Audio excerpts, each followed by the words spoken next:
নমস্কার বন্ধুরা, আবারও তোমাদের সামনে হাজির হয়ে গেছি আরও একটা রেমেডি নিয়ে। চলো, তোমাদের মাথার চুল কি খুব রুক্ষ শুষ্ক হয়ে গেছে, চুল খুব উঠছে, তাহলে এই রেমেডিটা করে নাও, খুব চটপট। কী করবে?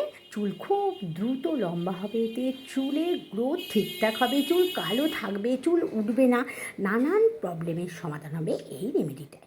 তাহলে কি আমার সব রেমেডিতেই চুলের গ্রোথ হয়। আজকে যে রেমেডিটা করছি তোমাদের কাছে সেটাও শেয়ার করছি। নিয়ে নিচ্ছি ক্যাস্টর অয়েল। ক্যাস্টর অয়েল যে কোনো কোম্পানির, ভালো কোম্পানির 2 চামচের মতো ক্যাস্টর অয়েল, পরিমাণ মতো ক্যাস্টর অয়েল নিয়ে নেবে। চুল বড় থাকলে একটু বেশি পরিমাণ নিতে পারো। আর নিয়ে নেবে নারকেল তেলও 2 চামচ পরিমাপ নিয়ে নেবে। চুলটা বড় থাকলে একটু বেশি পরিমাণে নিতে পারো।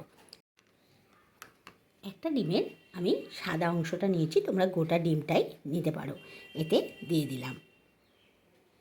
ডিমটা তোমরা যাদের গন্ধটা ডিমের ভালো লাগে না তারা স্কিপ করে যেতে পারো, কিন্তু দিলে খুব ভালো হয়, প্রোটিনটা আরও বেশি ভালো হবে, চুলটা অনেক তাড়াতাড়ি লম্বা হতে সাহায্য করবে।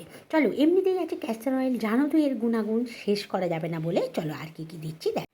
কফি পাউডার দিয়ে দিচ্ছি, যে কোনো ভালো কোম্পানির কফি পাউডার, অল্প পরিমাণ, খুব বেশি লাগবে না, অল্প পরিমাণ কফি পাউডার দিয়ে দেবেন। চলো, কফি পাউডার দিয়ে এটা দিয়ে দিচ্ছি 2 চামচ টক দই।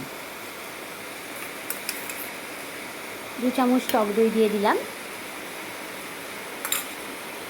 আর একটা জিনিসই বাকি, সেটা হচ্ছে ইভিয়ান। দেখতে পাচ্ছ ইভিয়ান ট্যাবলেট, এটাও একটা দিয়ে দেবে।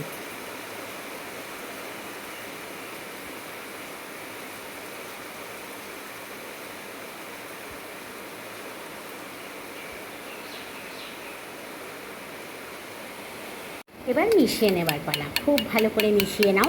চলো মিশিয়ে নিই।